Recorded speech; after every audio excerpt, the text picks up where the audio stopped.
Let's start off by defining a market in the DevOps sphere. We are looking at teams or individuals that are looking to improve the processes within their organizations. They might have data that they want to visualize easily, or they might have monitoring needs. All of these needs can be found whether in the public sector, for example, governments, or the private sectors, including the big banks. Let's zoom in on the government as an example and look at existing barriers.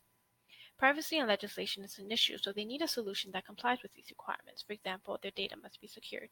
They're also very process heavy, so these boundaries and barriers are created due to these processes. For example, service requests, levels, approvals that increase their time to market. The legacy system, or SOR, is usually developed by older technology. These are very expensive to customize. Each application have dedicated resources that are not shareable either from development or an infrastructure standpoint. Monitoring large distributed systems is nearly impossible as well, as each person or team is responsible for their own section. Let's explore ways of breaking down the barriers. We can create peripheral systems around SOR or older technology, so this targets departmental level of business requirements by extending and building a channel around SOR.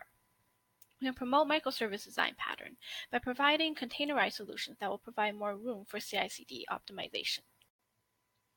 By creating a streamlined platform for collaborative management, there's a need for a unified platform that can fulfill the functions of different roles, for example, developers and testers. This will implicitly break down the barriers in a large organization without the explicit request for a process change. By creating a standardized dashboard that is pluggable, so this can be achieved by creating connectors to legacy systems, for example. And lastly, creating an easy-to-use and intuitive dashboard and platform where demos and forums can be easily found and support is there when required. Competitor analysis. In this section, you will see some other DevOps visualization tools. Let's start with the Arctiq stack. Some of the pros includes it has a large community, you can deploy open source tools, there is no price barrier, and the visualizations are smooth and tightly integrated.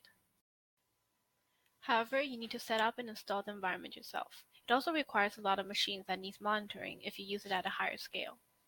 Grafana allows you to create real-time graphs from numeric and time-differentiated data.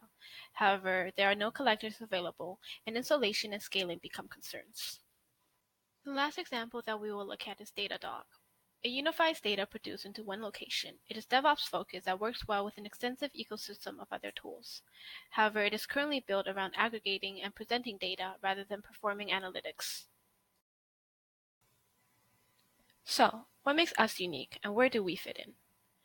We are open, we are social, we're collaborative, and our community will be one of our greatest assets. Meet Tump. He currently works for a big organization and is leading a DevOps initiative. What path can he take to discover Arctiq solutions and -AI? He might have attended some events or conferences and heard about us. He may search online for DevOps solutions or open source DevOps tools and found us. Or he may have heard about us from his colleagues or friends in the industry.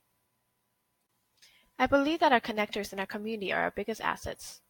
As our community grows, so will our connectors and vice versa. Therefore, I believe these are our key metrics.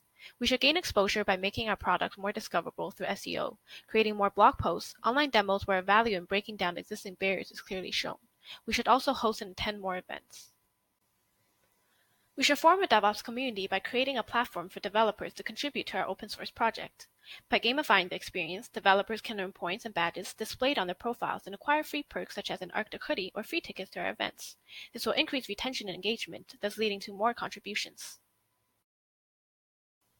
We can establish partnerships with big vendors and create connectors to legacy systems. Competition is very fierce between these big vendors. In the example of HTML5, Microsoft first jumped on board to collaborate with the development of the HTML5 standard. IBM soon sent a team of 20 people to participate as well. Due to the existing competition between these big vendors, our partnership with one vendor will stimulate the activity of other vendors in helping us build our community. It will also promote our product indirectly. 3 birds with 1 stone? I think so.